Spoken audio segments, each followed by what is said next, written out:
प्रसिद्ध चीनी भौतिक विज्ञानी और नोबेल पुरस्कार विजेता चैन निंग यांग का 103 वर्ष की उम्र में बीजिंग में निधन हो गया। उन्होंने 1954 में अमेरिकी वैज्ञानिक रॉबर्ट मिल्स के साथ मिलकर ऐसे समीकरण तैयार किए जो आइंस्टीन के सापेक्षता सिद्धांत जितने महत्वपूर्ण माने जाते हैं। विज्ञान जगत ने एक महान प्रतिभा को खो दिया है।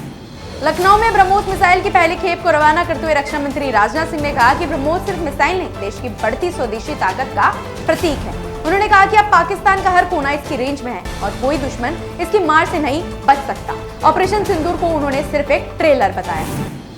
उत्तर प्रदेश के गोरखपुर के डुमरी खुर्द गांव में केंद्रीय कृषि मंत्री शिवराज सिंह चौहान ने ग्राम चौपाल में किसानों से संवाद किया। उन्होंने चौरा चौरी के शहीदों को श्रद्धांजलि दी और कहा कि इस ऐतिहासिक भूमि पर आकर उन्हें गर्व महसूस हो रहा है। मंत्री ने खेती बाड़ी से जुड़कर समस्याओं और सुझावों पर ग्रामीणों से सीधे बातचीत की। बिहार में हरियाणा के सीएम नैब सिंह सैनी ने इंडिया गठबंधन पर तीखा हमला बोला और कहा इनके पास सिर्फ झूठ है। उन्होंने आरोप लगाया कि कांग्रेस ने झूठ बोलकर सत्ता पाई और जनता का शोषण किया। साथ ही नीतीश कुमार की तारीफ करते हुए बोले बिहार में गांव-गांव सड़क, बिजली, शिक्षा और महिला सशक्तिकरण तेजी से बढ़ रहा है। नई दिल्ली में वर्ल्ड समिट में केंद्रीय मंत्री अश्विनी वैष्णव ने कहा कि भारत में 5G नेटवर्क की रफ्तार ने दुनिया को चौंका दिया है। उन्होंने बताया कि अब देश का 90% हिस्सा 5G से जुड़ चुका है। भारत दुनिया का दूसरा सबसे बड़ा 5G नेटवर्क बन गया है, जिससे दूर दराज के इलाकों तक भी कनेक्टिविटी पहुंच रही है।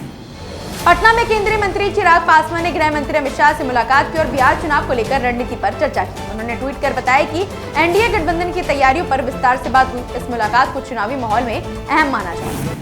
चेन्नई में मुख्यमंत्री एम.के. स्टालिन ने द्रविड़ कज़िगम अध्यक्ष के वीरमणि को 1.70 करोड़ रुपए का चेक सौंपा। ये राशि डीएम के सांसदों और विधायकों के 1 महीने के वेतन से जुटाई गई है। ये फंड तिरुचिरापल्ली में बन रहे पेरियर वर्ल्ड ज्ञान केंद्र के निर्माण के लिए दिया गया है। उत्तर प्रदेश में सपा अध्यक्ष अखिलेश यादव ने कहा कि बड़ी संख्या में लोग पार्टी से जुड़ रहे हैं और लोकतंत्र को मजबूत करने के लिए सुझाव दे रहे हैं। उन्होंने बाबा साहेब अम्बेडकर के रास्ते पर न्यायपूर्ण शासन की बात कही। साथ ही लखनऊ की स्मार्ट सिटी योजना पर सवाल उठाते हुए कहा कि करोड़ों खर्च के बावजूद ट्रैफिक और नालों की हालत अभी भी खराब है। मुंबई के गोरेगांव पिंपरी पाड़ा इलाके में आग लगने की घटना सामने आई है। दमकल की गाड़ियां मौके पर पहुंचकर आग पर काबू पाने की कोशिश कर रही है। राहत की बात यह है कि अब तक किसी के घायल होने की सूचना नहीं आई। करनाल में आईपीएस और एएसआई की आत्महत्या मामले पर केंद्रीय मंत्री मनोहर लाल खट्टर ने कहा कि यह बेहद दुर्भाग्यपूर्ण घटना है और दोनों परिवारों ने अपने बेटे को खो दिया है। उन्होंने अपील की कि इस मामले को न तो राजनीतिक रंग दिया जाए और न ही जातीय दृष्टिकोण से देखा जाए। भ्रष्टाचार एक गंभीर मुद्दा है और जांच जारी है। उम्मीद है कि सच सामने आएगा और परिवार को न्याय मिलेगा।